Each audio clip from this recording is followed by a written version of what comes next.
বিনোদ, রিয়া, অমিত আর দুর্গা একসাথে কলেজে পড়ত। এই চারজনের মধ্যে খুবই গাঢ় বন্ধুত্ব, আর চারজন সব সময় একই সাথে থাকে। পুরো কলেজে এই চারজনের বন্ধুত্বের বিষয়ে খুব চর্চা হয়। কিছুদিনের মধ্যেই অ্যানুয়াল ফাংশন হতে চলেছে। এইবারে তো আমরা ধামাল করে দেব। মনে আছে আগের বারে আমরা কত মজা করেছিলাম? ফেস্টের আয়োজন করা, বন্ধুদের সঙ্গে কলেজে ঘোরা আর ভোরে ভোরে নিজেদের ফটোস তোলা। অ্যানুয়াল ফেস্ট প্রতিবারেই অনেক স্মৃতিকে সামনে নিয়ে আসে। চারজন পুরো জোশের সঙ্গে অ্যানুয়াল ফেস্টের আয়োজন করতে লেগে পড়ে। কিন্তু এইবার অ্যানুয়াল ফেস্ট তাদের কলেজে না হয়ে অন্য একটা শহরে ঠিক করা হয়েছিল, যে কারণে সবাইকে কলেজের পক্ষ থেকে অন্য শহরে সঙ্গে নিয়ে যাওয়া হলো। বাহ, কি সুন্দর কলেজটা! আমি আজ পর্যন্ত এত বড় কলেজ কখনো দেখিনি। মানে দারুণ মজা হবে। হ্যাঁ, ঠিক বলেছো তুমি। এখানের সব প্রতিযোগিতায় আমাদের কলেজই জিতবে। চারজন ওই কলেজেই রয়ে যায়, আর চারজন নিজেদের পারফরমেন্সের তৈরি শুরু করে দিল। চারজন মিলে একটা ড্রামা পারফর্ম করছিল, যে কারণে তাদের পরের দিন থেকে প্র্যাকটিস করার জন্য সেখানে যেতে হতো। আরে ভাই, এত বড় এই কলেজটা, আমি বুঝতে পারছি না এখানে ড্রামা রুম কোনটা। চলো কাউকে গিয়ে জিজ্ঞেস করে নিই। এই অমিত আর বিনোদ কোথায় রয়ে গেল? তুমি একদম চিন্তা করো না, ওরাও চলে আসবে। রিয়া আর দুর্গা ড্রামা রুম খোঁজার জন্য চলে যায়, কিন্তু ওরা ওখানে আশেপাশে কোথাও ড্রামা রুম দেখতে পায় না। তখন গিয়ে ওরা একটা ঘরের কাছে গিয়ে দাঁড়িয়ে পড়ে। ওই ঘরের ওপরে ড্রামা রুম লেখা ছিল, কিন্তু ওখানে তালা লাগানো ছিল। ড্রামা রুম তো এটাই, কিন্তু এখানে তালা কেন লাগানো রয়েছে কি করে জানবো? আরে ঘরের অবস্থা দেখে এমন মনে হচ্ছে যেন অনেক বছর ধরে বন্ধ পড়ে আছে। রিয়া আর দুর্গা জানালায় লাগানো কাঁচ থেকে ওই ঘরের ভেতরে উঁকি মারে। ওখানে অনেকগুলো ম্যানিকুইন পড়েছিল, আর ড্রামার জন্য কস্টিউমও ছিল। কিন্তু ওই ঘরের অবস্থা দেখে মনে হচ্ছিল যেন অনেক বছর ধরে সেটা বন্ধ পড়ে রয়েছে। তখনই ঘরের ভেতর থেকে হঠাৎ একটা ম্যানিকুইন এসে জানলার ওপর পড়ে যায়। রিয়া আর দুর্গা এটা দেখে ভয় পেয়ে যায়। এই ঘরটা তো বন্ধ রয়েছে, কিন্তু এই ম্যানিকুইনটা নিজের থেকে কি করে পড়ে গেল? আমি তো একেবারে ভয় পেয়ে গেছিলাম। তখনই ওখানে একটা লোক চলে আসে আর রশ্মি সিমরানকে বকাবকি করতে লাগে। তোমরা এখানে কি করছো? তোমরা জানো না যে ড্রামা রুম অনেক বছর ধরে বন্ধ রয়েছে? এখানে আর কোনো ড্রামা প্র্যাকটিস হয় না। আমরা এটা জানতাম না, আমরা এই কলেজে নতুন এসেছি। আপনি কি আমাদের ড্রামা রুমটা কোথায় বলতে পারবেন? ফার্স্ট ফ্লোর, চতুর্থ রুম। আজকের পর আমি তোমাদের এখানে যেন না দেখি। তোমরা জানো না যে এটা কত মারাত্মক রুম হতে পারে। এখানে যখন খুশি চাইছে তাই হতে পারে। আপনি কি বলতে চাইছেন? এই ঘরে একটা অদৃশ্য রহস্য লুকিয়ে রয়েছে, যেটা কেউ কখনো দেখতে পায় না। এই ঘরের কারণে অনেক লোকের প্রাণ চলে গেছে। যদি তোমাদের দুজনের প্রাণ প্রিয় হয়ে থাকে, তাহলে তোমরা এখানে আসার সাহস আর কখনো করবে না। রিয়া আর দুর্গা ওখান থেকে ভয় পেয়ে পালিয়ে যায়, আর ড্রামা রুমে এসে অমিত আর সোহনকে সব কথা খুলে বলে। দুজনেই কথাগুলোকে মিছে ভেবে তাদের মজা ওড়াতে শুরু করে দেয়। তোমরা দুজন না যে কারোর কথা শুনে ভয় পেয়ে যাও। ও কোনো স্টুডেন্ট ছিল যে তোমাদের ভয় দেখানোর জন্য এইসব কথা বলেছিল। হ্যাঁ, আমরা চাই তোমাদের কথাই সত্যি হোক। অমিত আর বিনোদ ড্রামা রুম দেখতে যাওয়ার প্ল্যান করে নিল। রিয়া আর দুর্গা মানা করে দেয়, কিন্তু তা সত্ত্বেও তারা কারোর কথা শুনল না। আর কাউকে কিছু না বলে রাতে ওই ড্রামা রুমে ওরা পৌঁছে যায়, কিন্তু ওখানে তখন কোনো তালাই লাগানো ছিল না। দুজনে ভেতরে গিয়ে দেখল ওখানে অনেকগুলো নাটকের কাপড় আর গয়না রাখা ছিল। এই মেয়েগুলোও না এখানে কোথায় ভূত আছে? মেয়েরা নিজেরাও ভয় পেয়ে যায় আর আমাদেরও ভয় পাইয়ে দেয়। অমিত আর বিনোদ ড্রামা রুমে ঘুরে সব কিছু দেখতে শুরু করলো।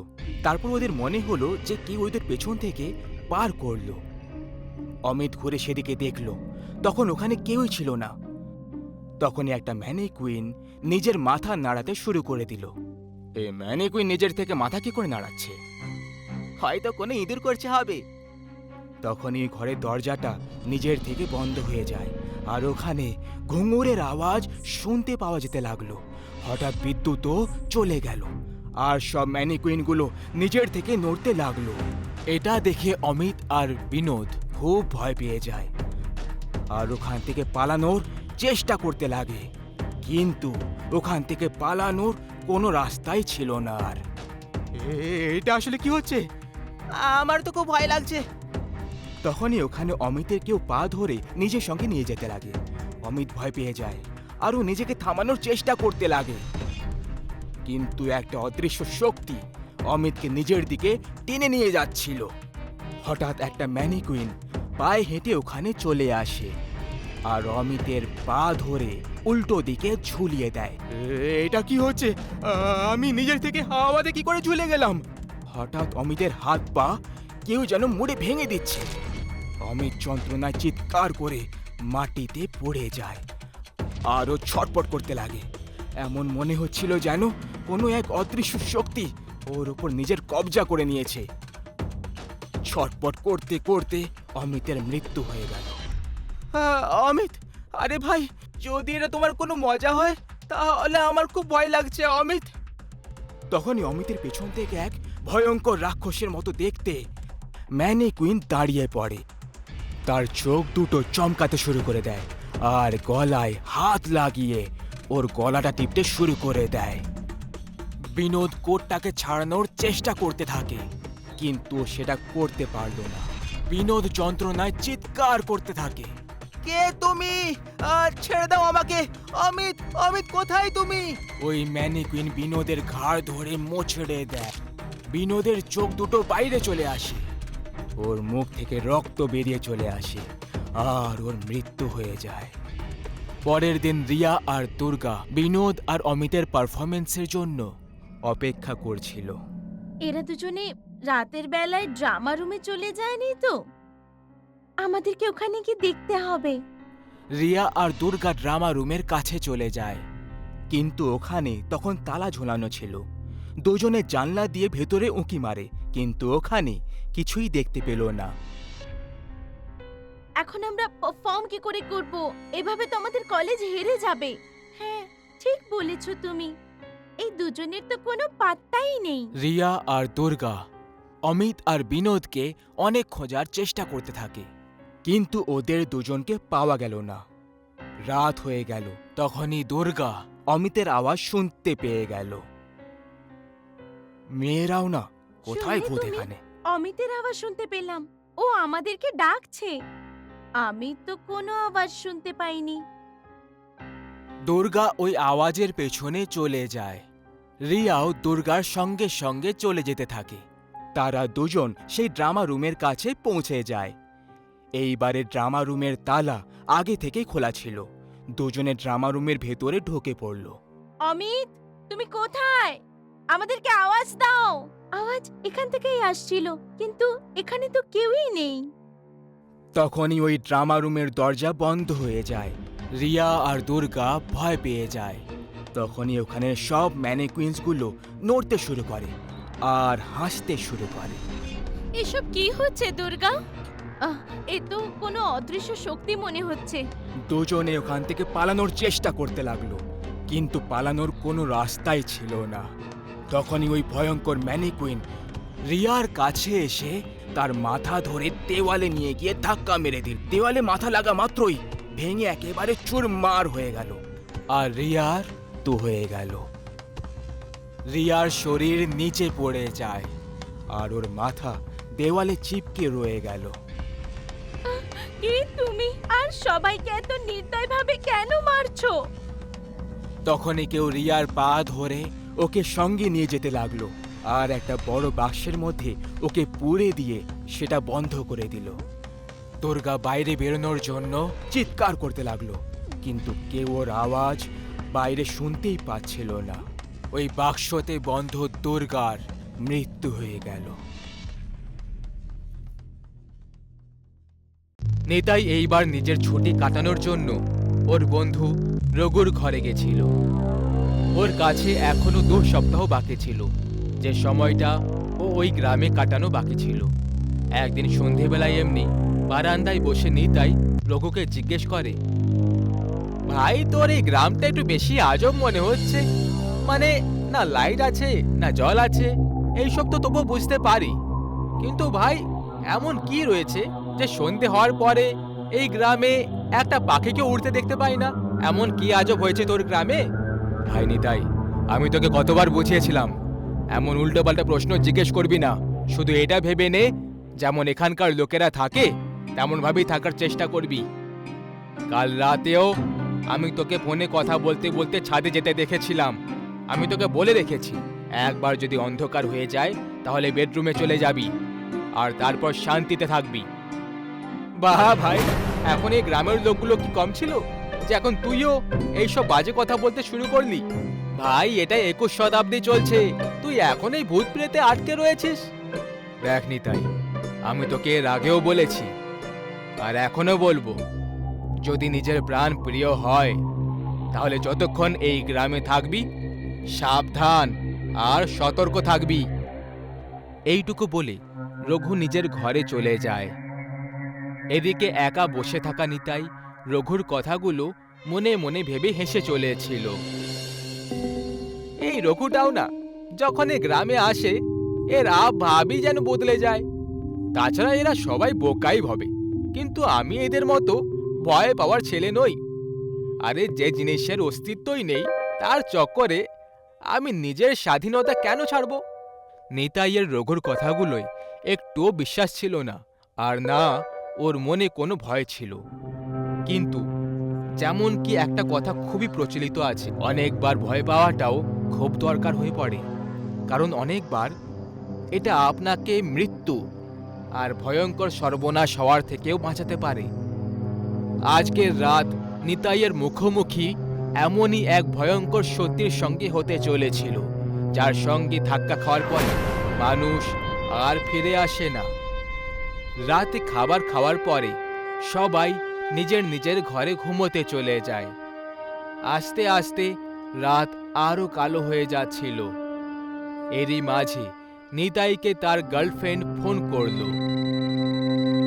হ্যালো অঞ্জলি, কেমন আছো? কিন্তু তখনই ওর ঘরে সিগন্যাল উইক হয়ে গেল, যে কারণে ও ঘরের বাইরে চলে আসে। ওর ফোনের সিগন্যাল এখনো অবধি উইকই ছিল। এই জন্য ও গ্রামের নির্জন এলাকায় সিগন্যাল খোঁজার জন্য এগিয়ে চলে গেল।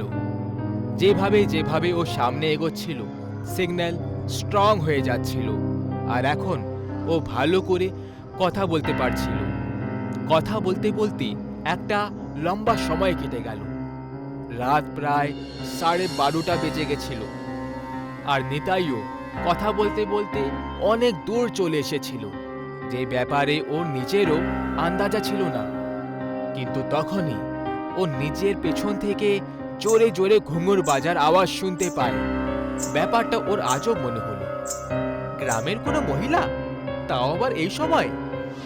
এই ভেবে ও যখনই পেছনে ঘুরে তাকালো ওর হুঁশ উড়ে গেল। একটা পুড়ে যাওয়া চেহারা থাকা মহিলা, যার পা দুটো উল্টো ছিল আর চোখ দুটো কালো, সে ওর সামনে চলে আসে। আর এর সাথেই নিতাই একদম জোরে চিৎকার করে ওঠে আর ওখানে পা পিছলে পড়ে যায়। এর সাথেই ওর ফোনের ব্যাটারি চলার নাম করলো না আর ফোন সুইচ অফ হয়ে যায়। কিন্তু পরের মুহূর্তেই ওই মারাত্মক মহিলা নিতাইয়ের সামনে থেকে উধাও হয়ে যায়। এখন এটা ওর ভ্রম ছিল নাকি অন্য কিছু, অথবা যাই হোক না কেন, এ থেকে ওর জোরে ধাক্কা অবশ্যই লেগেছিল। আরে ভাই, আমি এখানে কি জানি ঘর থেকে কত দূরে চলে এসেছি। আরে ওই রঘুর কথাগুলো সত্যি ছিল না তো? আরে না না, এরকম আবার কোথাও হয় নাকি? বাদ দে ভাই, এখন তাড়াতাড়ি ঘরে চলে যাই। যদি ঘরের লোকগুলো জেগে যায় আর আমাকে না দেখতে পায় তাহলে খুব বেশি রেগে যাবে। এইটুকু ভেবে নিতাই দ্রুত পায়ে হেঁটে ঘরের দিকে এগিয়ে চলল। কিন্তু কিছুক্ষণের মধ্যেই ও হাঁটতে হাঁটতে হঠাৎ থেমে রয়ে যায়। এটা দেখে যে সামনে একটা গাছের সামনে একটা উল্টো পা থাকা মহিলা স্থির হয়ে দাঁড়িয়ে আছে। যদিও ওখানে ঘন কুয়াশা ছিল, কিন্তু চাঁদের আলোয় নিতাই ওই উল্টো পাগুলো পরিষ্কার দেখতে পাচ্ছিল, যেগুলো কোনো মহিলার ছিল। ওই মহিলা গাছের সঙ্গে চিপকে নিতাইয়ের ঠিক উল্টো দিকে দাঁড়িয়েছিল, যে কারণে ও তার চেহারা দেখতে পাচ্ছিল না। এইবার আবার ওর সন্দেহ হতে লাগলো যে কোথাও এটা ওর ভ্রম নয় তো। কিন্তু এইবার যেটা ও দেখতে পেল সেটা ওর ভ্রম নয়, একটা মারাত্মক সত্যি ছিল। এরপরে ও আবার পেছনে মুড়ে যায় আর নিজের রাস্তা বদলে দেয় আর অন্য রাস্তা দিয়ে ঘরের দিকে এগোতে শুরু করে। এই রাস্তা একটা কাঁচা সড়কের মতো ছিল, যেটা একদম নির্জন আর কালো অন্ধকারে ঢাকা হয়েছিল। নিতাই ভয় পেয়ে ক্রমাগত ওই রাস্তা দিয়ে সামনে এগোচ্ছিল, কিন্তু আরও একটা কথা ছিল যে ও নিজেই জানতো না যে এই রাস্তা আসলে কোন দিকে নিয়ে যাবে। কারণ ও এখন এই গ্রামের বাসিন্দা নয়, তাই এই বিষয়েও খুব কম জানতো, এখানকার লোকেদের আর এখানকার সড়কের ব্যাপারে। ও শুধু এমনি হেঁটে চলেছিল, কারণ মেন রোডে ওই ডাইনি ঘাত লাগিয়ে বসেছিল। নিতাই ওই কাঁচা রাস্তা দিয়ে অনেক এগিয়ে চলে এসেছিল, আর তখনই হঠাৎ ওই রাস্তাটা শেষ হয়ে যায়। এটা দেখে ওর হুঁশ উড়ে যায়, আর তখনই হঠাৎ করে সামনে থেকে সেই মহিলাই প্রকট হয়ে যায়, যাকে ও এক্ষুনি চৌমাথায় দেখেছিল। নিতাই ভয় পেয়ে একেবারে কাঁপতে শুরু করে। ওর একটুও সাহস হচ্ছিল না, যার দ্বারায় ও ঠিক করে দাঁড়াতে পারত। তখনই ওই উল্টো পাওয়ালা ডাইনি একটা ভয়ঙ্কর আওয়াজ দিয়ে বলে উঠল, তুই কি এই গ্রামে মাঝরাতে ঘুরে বেড়ানোর ফলটা জানিস না? এর ফল শুধু মৃত্যু রে, মৃত্যু। এর জন্য তুই তৈরি হয়ে যা।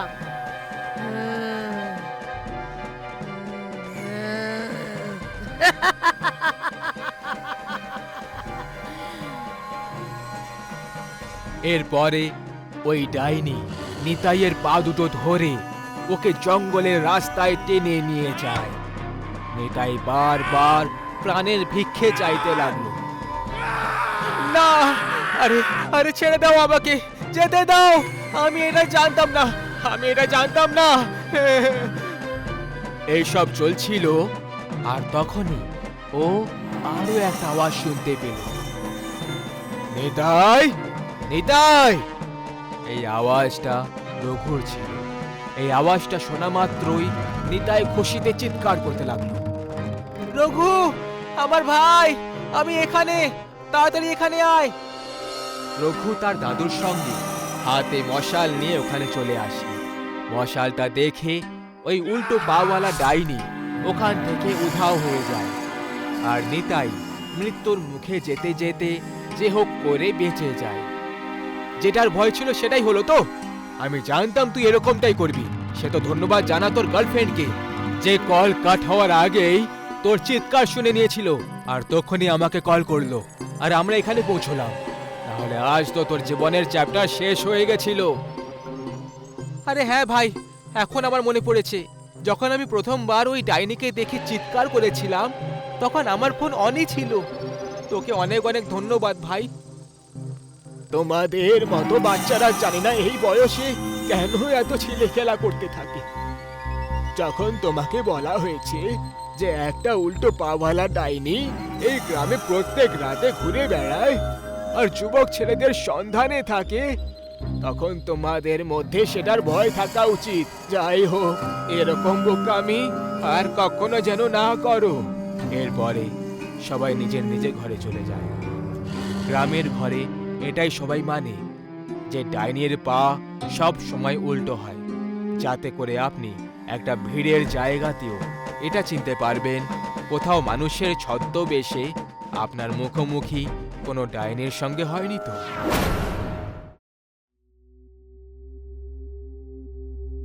ববিতা একলাই তার মা আর তার অসুস্থ ভাইয়ের খরচ সামলাচ্ছিল। ববিতা একটা কলেজে প্রফেসরের কাজ করে। একদিনও কলেজে যাওয়ার জন্য বেরোচ্ছিল, আর ও নিজের বাঁ পাটা আগে বার করে যাচ্ছিল। তখনই ববিতা, আমি তোকে কতবার বলেছি বাড়ি থেকে বেরোনোর সময় আগে ডান পাটা বার করা দরকার, না হলে এটা অশুভ মানা হয় মা। আমিও তোমাকে কতবার বলেছি মা, আমি এই সব কথায় একদম বিশ্বাস করি না। এইসব আসলে মন গড়া কথা। আজকে অমাবস্যার কালো রাত, আজ তাড়াতাড়ি বাড়ি আসবি। আজকের দিনে অনেকেই কালো জাদু করে ববিতা। আরে মা, তুমি এইসব বিষয় কেন বিশ্বাস করো? এইসব কিছুই হয় না। না না, এইসব কথা অনেক ভেবে চিন্তে তবেই করা হয়।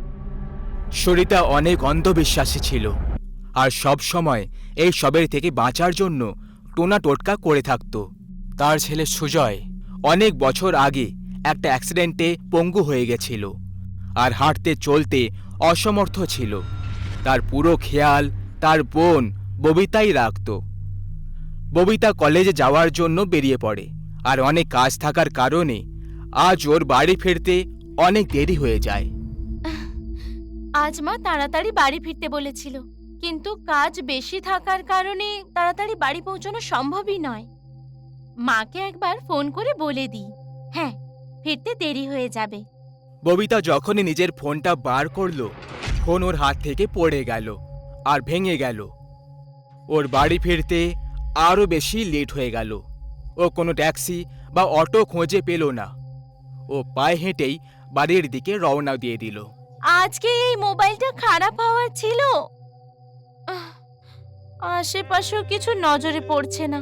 ববিতার এমন মনে হলো যেন কেউ সাহায্যের জন্য ডাক দিচ্ছে। ববিতা আওয়াজের পিছু করতে করতে আওয়াজের পেছনে যেতে লাগলো। কে আছে ওখানে? তুমি এভাবে কাঁদছো কেন? ববিতা কিছুই দেখতে পেল না, কিন্তু ও আওয়াজের পিছু করতে করতে চলে গেল। তখনই ও দেখতে পেল যে ও একটা কবরস্থলে পৌঁছে গেছে। যখনই ববিতা ওই কবরস্থলে পৌঁছে গেল, এইসব কি হচ্ছে? আমি রাতে কবরস্থলে কি করে পৌঁছে গেলাম?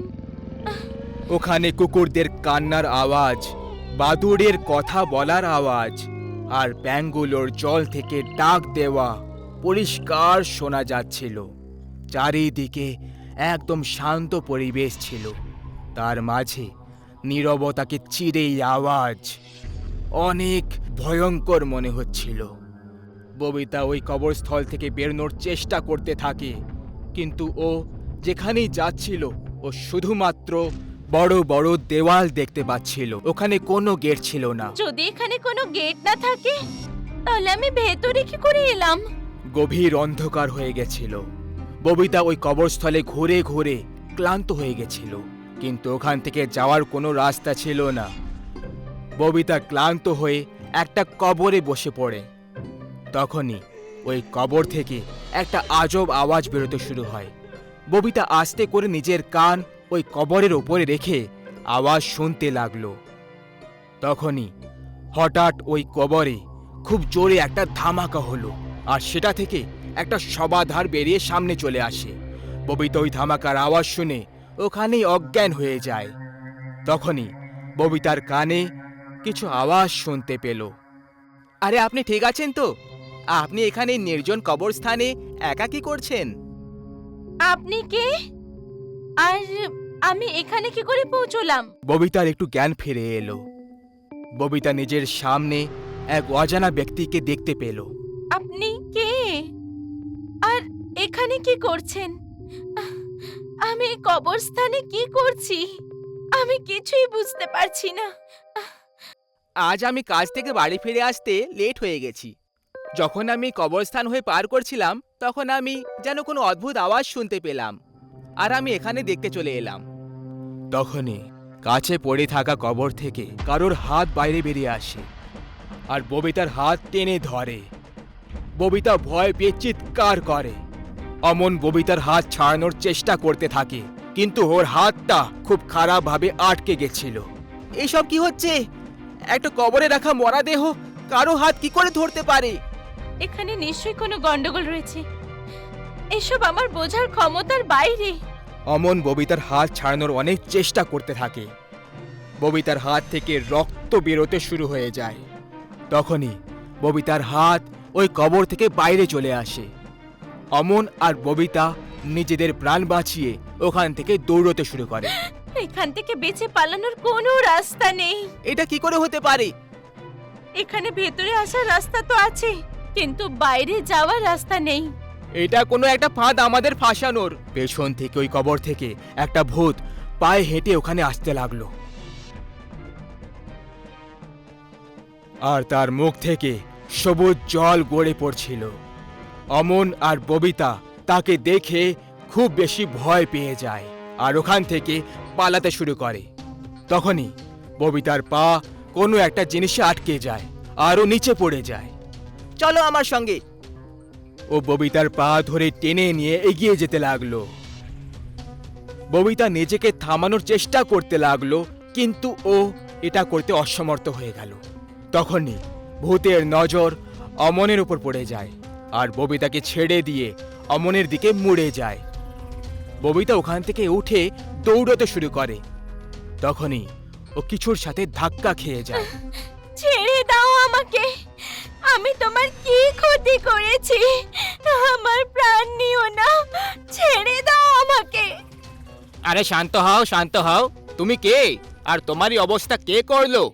তুমি এত ভয় ভয় কেন রয়েছো? ভূত, ওই ভূত আমাদেরকে ছাড়বে না। তখনই ওই ভূত অমনের গলা ধরে তাকে নিজের হাতের মাঝে টিপে ঘুরিয়ে দেয়। অমন মাটিতে পড়ে যায় আর খুব খারাপভাবে কষ্ট পেতে লাগলো। না তো ওকে মৃত্যু আপন করছিল আর না তো জীবন ওকে নিজের স্থান দিচ্ছিল। এটা দেখে পীযূষ আর ববিতা প্রচণ্ডভাবে ঘাবড়ে গেল। না, এটা শুধু একটা সন্নিপাত হতে পারে না যে আমরা তিনজনে একই দিনে একই কবরস্থানে এসেছি। কিন্তু এসব কি হচ্ছে? আমি তো কিছুই বুঝতে পারছি না। এতে কোনো বড় শক্তির হাত রয়েছে, হ্যাঁ, যে আমাদের তিনজনকে এখানে ডেকে পাঠিয়েছে। ওই ভূত ওই দুজনের দিকে আসতে শুরু করে। দুজনে ভয় পেয়ে ওখান থেকে দৌড়তে লাগে। পীযূষ একটা গাছের পেছনে গিয়ে লুকিয়ে পড়ে আর ববিতা একটা কবরের পেছনে লুকিয়ে চুপচাপ বসে পড়ে। ভয় পেয়ে দুজনেরই খুব খারাপ অবস্থা। অমন ওখানেই পড়ে থেকে ছটপট করছিল। তখনই ববিতা ওখানে কারো আসার আওয়াজ শুনতে পেয়ে যায়। ববিতা লুকিয়ে সেটাকে দেখতে লাগে। ওর মা ওর ভাইকে ওখানে নিয়ে আসে। ববিতা দৌড়ে গিয়ে ওর মায়ের গলা জড়িয়ে ধরে। মা, তুমি এখানে কি করে এলে? এখান থেকে পালিয়ে যাও, এখানে আসার তো রাস্তা আছে, কিন্তু ফিরে যাওয়ার নেই। এটা এটা তুমি কি করে জানতে পারলে? আর এত রাত্রে তুমি নির্জন কবরস্থানে ভাইয়ের সঙ্গে কি করছো?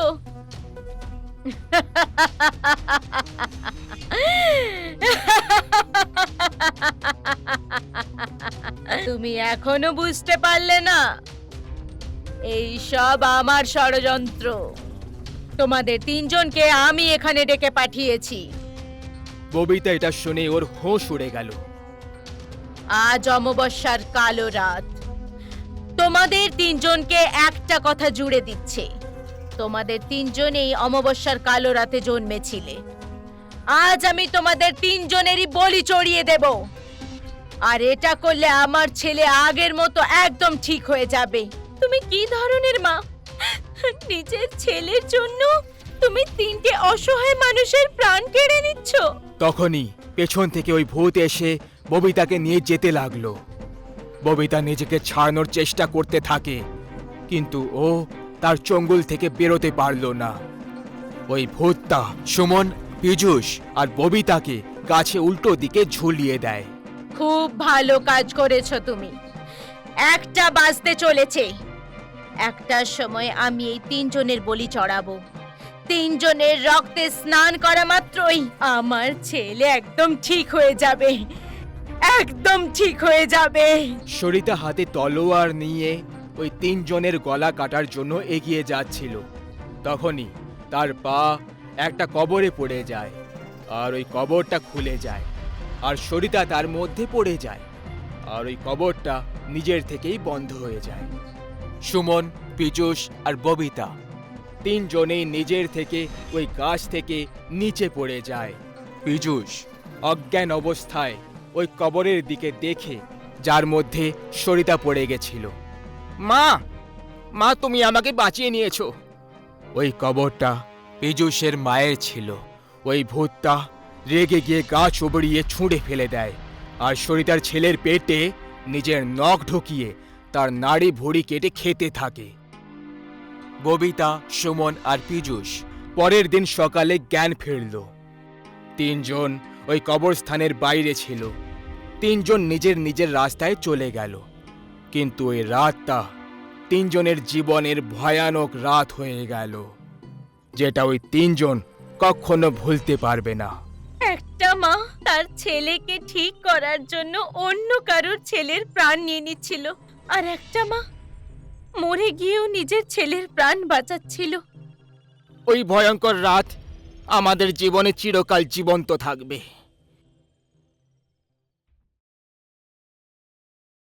আরে ভাই, ওই দেখ, মেয়েটা কি দারুণ লাগছে। সত্যি বলছি, পেয়ে গেলে কি মজাই হতো। রাজন আর সত্যম শ্যাম পার্কে টহল দিচ্ছিল। তখনই তারা ওখানে একটা খুব সুন্দর মেয়েকে দেখতে পায়, আর রাজন তার থেকে পুরোভাবে মুগ্ধ হয়ে গেছিল। হ্যাঁ ভাই, মেয়ে তো খুব সুন্দর, কিন্তু তোর মনে কি চলছে? হ্যাঁ। তখনই সত্যমের একটা কল চলে আসে, আর সত্যম ফোনে কথা বলতে বলতে পার্ক থেকে বেরিয়ে চলে যায়। কিন্তু অন্যদিকে রাজন এখন ওই মেয়েটাকে দেখে যাচ্ছিল। রাজনের ওই সন্ধ্যাটা মেয়েটাকে দেখতে দেখতেই কেটে গেল। রাজন গোটা রাত ধরে সেই সুন্দরী মেয়েটার কথা ভেবে হারিয়ে থাকলো। তারই সঙ্গে ওর এই জন্য আফসোসও হচ্ছিল যে ও ওই মেয়েটার সঙ্গে কথা বলতে পারল না। পরের দিন যখন রাজন দ্বিতীয়বার সেই পার্কেই গেল, তখন এইবারেও ও ওই মেয়েটাকে ঠিক একই জায়গায় বসে থাকতে দেখে, যেখানে গত সন্ধেবেলায় ওকে দেখেছিল। রাজন ওই মেয়েটার কাছে যায়, তার সঙ্গে কথা বলার চেষ্টা করতে লাগে। হাই, আমি রাজন, আমি এখানেই পাশেই থাকি। আর আপনার নাম? রাজন নিজের ইন্ট্রোডাকশন তো দিয়ে দিয়েছিল, কিন্তু ওই মেয়েটা এটা শুনে কিছুই রিয়াক্ট করলো না, আর নর্মাল হয়েই রইল। এর কিছুক্ষণ পরে দ্বিতীয়বার রাজন ওই মেয়েটাকে সেই কথাটাই আবার বলল, কিন্তু এইবারেও লাভ হলো না। রাজন একটু রেগে গিয়ে ওখান থেকে পেছনের দিকে ঘুরে গেল আর ফেরত যেতে লাগলো। বিরজু, আরে ও বিরজু, দাঁড়াও। রাজন একদম আনন্দের চোটে পাগল হয়ে উঠল। পরের মিনিটেই ও অবাক হয়ে নিজেকে প্রশ্ন করল যে এই মেয়েটা আমার পেট নেম কি করে জানলো, কারণ আমার ওর সঙ্গে প্রথমবারই দেখা হয়েছে। কিন্তু রাজন এই কথাটাকে গুরুত্ব না দিয়ে ওর সঙ্গে কথা বলতে লাগলো। ওই মেয়েটা নিজের নাম শ্রুতি বলল। এখন প্রত্যেক সন্ধেবেলায় পার্কে দেখা হতে লাগে, আর তারপর দুজনের মধ্যে খুব কথা শুরু হলো। কিন্তু এখন রাজনের সেই অস্থির ক্যারেক্টার আর অপেক্ষা করতে চাইছিল না। এই কারণে ও একদিন সন্ধেবেলায় ওই সুন্দরী মেয়েটার সামনে বিয়ের প্রস্তাব রেখে দেয়, যে খুশি খুশি কোনো রকম দ্বিধা না করে ওই মেয়েটা স্বীকারও করে নিল। দুজনের বিয়ে তো ঠিক হয়ে গেছিল, কিন্তু রাজন ওই সুন্দরী মেয়ের প্রেমে এত ডুবে গেছিল যে ও ওই মেয়েটার ব্যাপারে, ওর নাম যে শ্রুতি, এর থেকে বেশি আর কিছুই জানতো না। এক সপ্তাহের ভেতরে দুজনের বিয়ে ঠিক হয়ে গেছিল। প্রায় সবাই রাজনের এই তাড়াহুড়ো দেখে খুশি ছিল না, কিন্তু রাজনের কারোর সাজেশন শুনে কিছু যায় আসছিল না। ব্যাস কিছুদিন পরে রাজনের বিয়ে শ্রুতির সঙ্গে হয়ে গেল। শ্রুতির বাড়ি থেকে কেউই আসলো না, যেটা একটু আজব ছিল। কিন্তু রাজনের জিদের সামনে কার কি কথা চলতো? বিয়ে হওয়ার পর শ্রুতি যখনই বাড়ির চৌখাটে পা রাখল, তখনই রাজনের দুটো পালিত কুকুর জোরে জোরে ডাকতে লাগলো। এমন লাগছিল যে তারা কোনো বিপদের দিকে ইশারা করছে। শ্রুতিও ওই কুকুরগুলোর দিকে এমনভাবে তাকিয়েছিল যে যদি ওর বশ চলে তাহলে ও তক্ষুনি ওদের গিলে খেয়ে নেবে। বিয়ে হয়ে এখন 10 দিন কেটে গেছে, আর আজকে 11তম রাত ছিল। গোটা গ্রাম শান্তির ঘুম নিয়ে ঘুমোচ্ছিল। তখনই সেই রাতে গোয়াল ঘর থেকে গরু আর বাছুরের চিৎকারের আওয়াজ আসতে লাগলো। গ্রামের প্রায় কিছু লোক জেগে যায় আর নিজেদের ঘর থেকে বাইরে বেরিয়ে আসে। ওরা 4 জন ছিল যারা টর্চের আলো দিয়ে নিজেদের গোয়াল ঘরের দিকে যাচ্ছিল, যেখানে তারা তাদের গরুদের বেঁধে রেখেছিল। ওরা তাদের গোয়াল ঘরের কাছে পৌঁছয় তখন ওরা ঘুঙুর আর ঝুমকার আওয়াজ শুনতে পেল। ওরা সবাই একটা বড় দেওয়ালের পেছনে লুকিয়ে পড়ে। কিন্তু তখনই ওরা যে দৃশ্যটা দেখলো সেটা দেখে তাদের তো হুঁশ উড়ে গেল। ওরা দেখলো এই গ্রামের নতুন বউ আর রাজনের স্ত্রী মানে শ্রুতি একটা ডাইনির রূপ ধারণ করে বাছুরগুলোকে চিড়ে চিড়ে খেয়ে চলেছিল। ও রক্ত খেতে ব্যস্ত ছিল, তার সাথে জানোয়ারদের নাড়ি ভুড়িগুলো খেয়ে মাটিতে ফেলে রেখে দিয়েছিল। ওখানে উপস্থিত সেই 4 জনের গায়ে কাঁটা দিয়ে দিল আর ভয়ের চোটে সবাই ওখান থেকে দৌড়তে লাগলো। এরই মধ্যে ওই ডাইনিটা ওই লোকগুলোকে ওখানে অনুভব করে নিল আর বাছুরের মাংসকে একদিকে রেখে দিয়ে সোজা দেওয়ালে ঝাঁপ দিয়ে দিল। তাদের মধ্যে 3 জন তো পালিয়ে গেল, কিন্তু একজন দুর্ভাগ্যক্রমে ওখানেই আটকে যায়। আমার আসল রূপটা তুই একদম কাছ থেকে দেখেছিস, এখন তোর বেঁচে পালানো তো অসম্ভব। পরের সকালে ওই লোকটার লাশ গ্রামের মধ্যিখানে ঝুলে রয়েছিল, যেখানে তার শরীর থেকে হৃৎপিণ্ড উধাও ছিল। এই ঘটনার মধ্যে আরও একটা কথা ছিল যে সেই রাতেই ওই ডাইনি সেই 3 জন যারা পালিয়ে গেছিল তাদের স্বপ্নতেও এসেছিল, যেখানে এসেও সতর্ক করেছিল যে যদি ওরা ওর আসল রূপ কাউকে বলে দেয় তাহলে ও তাদেরকেও ভয়ঙ্কর মৃত্যু দেবে। আর এই সিলসিলা গ্রামের গতি ধরতে লেগে গেল। প্রত্যেক শনিবারের রাত্রে গ্রামের জন্তুরা জোরে জোরে আওয়াজ করতে শুরু করে আর পরের দিন সড়কে ভয়ঙ্কর কষ্টের সঙ্গে মৃত পাওয়া যেত। এতদিন রাজন এই ব্যাপারে কিছুই জানতো না যে গ্রামে যা হচ্ছে এই মারাত্মক ঘটনাগুলোকে আসলে ও যাকে বেশি বিশ্বাস করে মানে ও স্ত্রী করে চলেছে। যদিও রাজনের শ্রুতির ওপরে একটুও সন্দেহ হয়নি, কিন্তু ওর মা শ্রুতির মধ্যে একটা ডাইনি পরিষ্কার দেখতে পাচ্ছিল। তার প্রায় বিশ্বাস ছিল গ্রামে যে ডাইনি প্রত্যেক শনিবার যে নিজের শিকার খোঁজে আর এই গ্রামটাকে শ্মশান বানানোর চেষ্টায় আছে সেটা আর কেউ নয় বরং তার বৌমা শ্রুতি নিজেই। রাজনের মা শ্রুতির ব্যবহার দেখে ওর ওপর সন্দেহ করে ফেলেছিল, যেমন সেকেন্ডের মধ্যে আনাজ কেটে দেওয়া, খাবার কয়েক মিনিটে তৈরি করে দেওয়া, ঘরের এক কোণে বসে থাকা সত্ত্বেও সব কাজ করে নেওয়া, আর অনেকবার কালো জাদুর জিনিসপত্র নিয়ে খেলাধুলা করা। রাজনের মা শ্রুতির চেহারা দিনের প্রত্যেক প্রহরে আলাদা আলাদা দেখতে পেয়ে যেত, যেমন সকালে মানুষের মতো, দুপুর অবধি একটা বুড়ি মহিলা, সন্ধে আর রাত্রে ওর মা শ্রুতির মধ্যে এক ভয়ঙ্কর ডাইনি দেখতে পেয়ে যেত। এক রাতে রাজনের বুড়ি মা নিজের ঘর থেকে বাইরে জল খাওয়ার জন্য বেরিয়ে আসে। তখন সেখানেই রাজনের ঘর থেকে কিছু অদ্ভুত রকমের আওয়াজ শুনতে পায়। রাজনের মা যখন রাজনের ঘরে যায় তখন তার হুঁশ উড়ে যায়, কারণ সে যা দেখে রাজনের স্ত্রী শ্রুতি এখন একটা ডাইনি ছিল আর রাজনের পায়ের আঙুলটাকে চুষে যাচ্ছিল, হয়তো রক্ত। এটা দেখে রাজনের বুড়ি মা এখন এটা ঠিক করে ফেলেছিল যে কাল সকাল হওয়া মাত্রই যাই হোক না কেন সে রাজনকে শ্রুতির সত্যিটা বলে দেবে। রাজনের মা এখন তার ঘরের মধ্যে চলে যায়, কিন্তু ওই ডাইনিটা এই ব্যাপারে জানতে পেরে গেছিল যে ওকে এরকম করতে রাজনের মা দেখে ফেলেছে আর সে ওর আসল রূপটা জেনে গেছে। তার বেঁচে থাকাটা শ্রুতির জন্য মারাত্মক প্রমাণ হতে পারত। এরপর শ্রুতি সোজা ওই বুড়ির ঘরে চলে যায় আর একটা ভয়ঙ্কর আওয়াজের সঙ্গে তার গলাটাকে ঘরে ফেলে দেয়। ওই বুড়িটা চিৎকার করতে থাকে আর এর সাথে রাজনের চোখও খুলে যায়। আর রাজন ঘর থেকে বেরিয়ে এসে সোজা তার মায়ের ঘরে চলে যায়।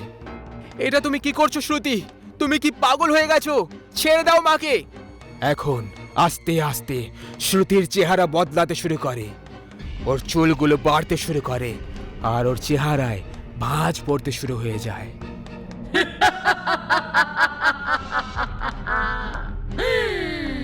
তুই কি ভেবেছিলি আমি তোকে ভালোবাসি? না, তুই তো শুধু আমার এই গ্রামে আসার একটা রাস্তা ছিলি। বহু বছর আগে আমার মা অবন্তিকাকে তোমরা সবাই জ্যান্ত পুড়িয়ে মেরেছিলে। আমি তারই প্রতিশোধ নিতে এসেছি। অবন্তিকা ওই ডাইনি যে গ্রামের অসহায় বাচ্চাদের বলি চড়াতো। হে ভগবান! এই ডাইনি, তুই আমার মাকে ছেড়ে দে, না হলে আমি আমার বন্দুক দিয়ে তোকে মেরে ফেলবো। ওই ডাইনিটা রাজনের মাকে একটা কোণে ছুঁড়ে ফেলে দেয় আর সোজা রাজনের উপর ঝাপটা মেরে দেয়। এরপরে ও রাজনের গলায় নিজের দাঁত বসিয়ে দেয় আর রাজন ছটপট করতে করতে ওখানেই প্রাণ হারিয়ে ফেলে। বুড়ি মায়ের হৃদয়ে অ্যাটাক পড়ে যায় আর তারও মৃত্যু হয়ে যায়। লোকেরা এটা বলে এরপরে ওই ডাইনিটা সেই রাতে ওখানে উপস্থিত কোনো মানুষজনকে জ্যান্ত ছাড়েনি, সবাইকে মেরে দেয়, কাউকে পুড়িয়ে তো কাউকে খুন করে দিয়ে। সবাই বলে বহু বছর আগে অবন্তিকা নামের ডাইনি এই গ্রামেই বাস করত, যে গ্রামের অসহায় বাচ্চাদের বলি চড়িয়ে দিত। যখন লোকেরা জানতে পারল, তাকে গ্রামের মধ্যিখানে বেঁধে দিয়ে জ্যান্ত পড়িয়ে দিয়েছিল, কিন্তু তার মেয়ের ওপর কারোর নজর পড়েনি। আজকে 22 বছর পরে ওই মেয়েটাই ফিরে এসেছে প্রতিশোধ নিতে, আরও গোটা গ্রামকে শ্মশান ঘাট বানিয়ে দেয়। বন্ধুরা, রাজনের একটা ভুলের পরিণাম গোটা গ্রামকে ভোগ করতে হলো। যদি আপনিও কোনো এমন মেয়েকে দেখেন যে দেখতে খুব সুন্দর মনে হবে কিন্তু সে কেউ অজানা, তাহলে তার থেকে দূরে থাকাটাই সবচেয়ে ভালো হবে, কারণ প্রায় সময় সুন্দর চেহারার পেছনেই মুখোশ পরা শয়তান লুকিয়ে থাকে। মা, মা, ওই দেখো না, ছুরিটা কি সুন্দর লাগছে। চলো না মা, কুড়িয়ে নি। হ্যাঁ, ছুরি তো খুবই সুন্দর আর খুব দামিও, কিন্তু সোনা এভাবে রাস্তায় পড়ে থাকা কোনো জিনিস হাত লাগাতে নেই। কে জানে এসবের সঙ্গে কোনো অবাস্তব জিনিস তোমার সঙ্গে আসবে। মা, মা প্লিজ কুড়িয়ে নি না, আমার এটা খুব ভালো লাগছে। কি সুন্দর লাগছে, তাই না? আরে সোনা, বাজার থেকে অন্য কিনে দেবো, এটা এখানেই থাক। না মা, আমার এই চুড়িটাই চাই। মা, আমার চাই, আমার এই চুড়িটাই চাই। বাচ্চার জিদের সামনে ওর মাকে ঝুঁকতেই হলো, আর তারপর অঞ্জলি রাস্তায় পড়ে থাকা চুড়ি কুড়িয়ে নিল আর নিজের বাঁ দিকের হাতে পরে খুব আনন্দে নাচতে লাগলো। ইয়ে! আমার নতুন চুড়ি, আমার নতুন চুড়ি। ইয়ে! ঠিক সেই রাতেই অঞ্জলি নিজের ঘরে ঘুমোচ্ছিল, যখন ওর চুল নিজের থেকেই হাওয়াতে ঢেউ খেলতে লাগলো। ও নিজের ঘরে কারোর থাকার অনুভব করছিল, আর তখনই ওর এমন লাগলো যেন কেউ ওকে ঘরের বাইরের দিকে টেনে নিয়ে যাচ্ছে। এই অনুভব হওয়া মাত্রই অঞ্জলি তক্ষুনি ঘুম থেকে জেগে গেল আর কাঁদতে লাগলো। ওর ভয় লাগছিল, যে কারণে ও নিজের মা বাবার ঘরে গিয়ে তাদের সঙ্গে ঘুমিয়ে পড়ল।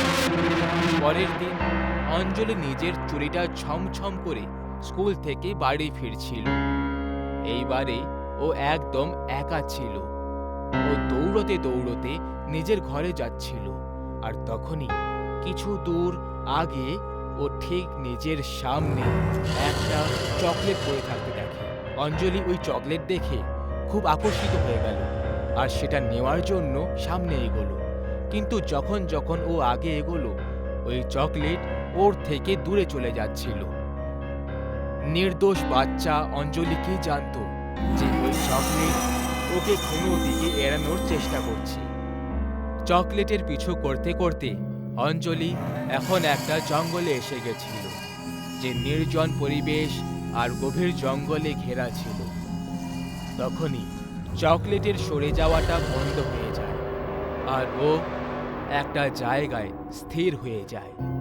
সেটা দেখে অঞ্জলি খুব খুশি হয়ে যায় আর চকলেট নেওয়ার জন্য আগে এগিয়ে যায়।